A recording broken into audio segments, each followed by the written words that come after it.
Hello, thank you for watching this presentation on dealing with stress and anxiety throughout college. To start off, here are some tips and tricks for decreasing stress and anxiety.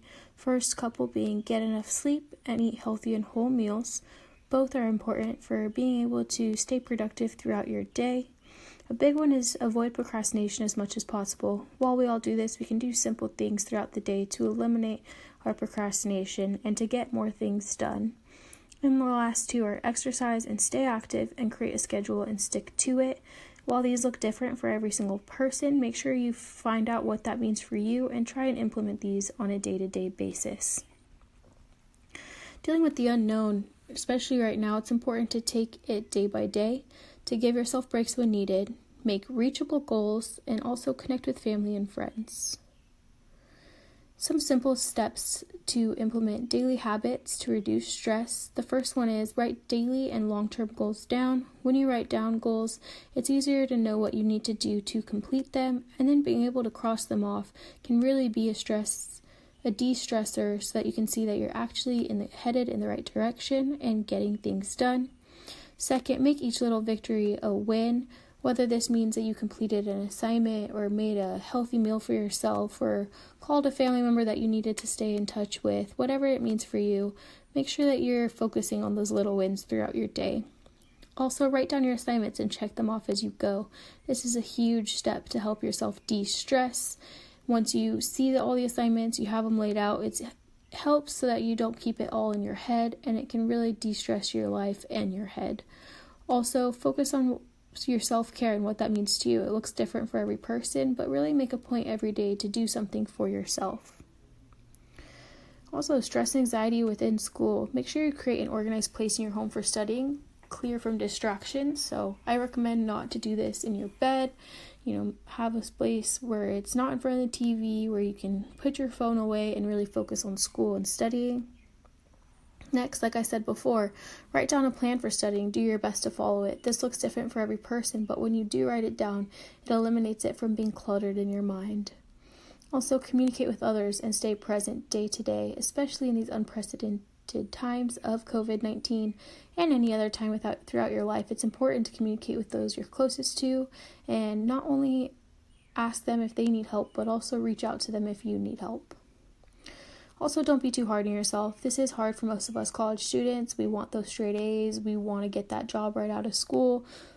But try and just give yourself a break and focus on doing everything to the best of your ability and being okay with whatever that is. The last two I've stressed before, but again, take breaks and time to relax, and also take care of yourselves and do some things that make you happy. Do this on a day-to-day basis to just help your daily stress be a little bit less. Some different types of stress and how to possibly cope with them. The first being financial. It's huge for everyone, but especially college students. Find ways right now to save and budget, possibly eliminate some of those non-essential expenses. I've listed some possible budgeting apps you may want to utilize, or if you're like me, you can open up an Excel sheet and make your own budget that way. School is obviously a big stressor for all of us, so especially right now, utilize online academic tutoring, ask for help, and remember, grades aren't everything, and this spring 2020 semester, you can choose to lower grade as satisfactory if you're not happy with it. Also, family and friends, while they can be a huge support system and you need to keep them close and stay connected, also remember that if you need to take a step back and focus on your own personal needs, that you can communicate with them as well. And any other stressors you may have, just take it day by day. Seek mental health specialists when you do need them.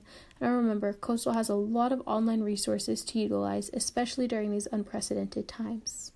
Some of those resources are counseling services that are now offering telemental health services. Student health services are still being offered, and the Wall College of Business specifically still has tutoring available. Tutors are available via email, Zoom, and Microsoft Teams. You may email a tutor to set up an appointment, and you can find the schedule at the link posted in this PowerPoint. Also, virtual advising. You can email your advisor for any questions about registering or schedules, and you can possibly set up a Zoom meeting with your advisor as well if you have any more detailed questions you may need to ask. Finally, here's just some additional resources I found while putting this presentation together.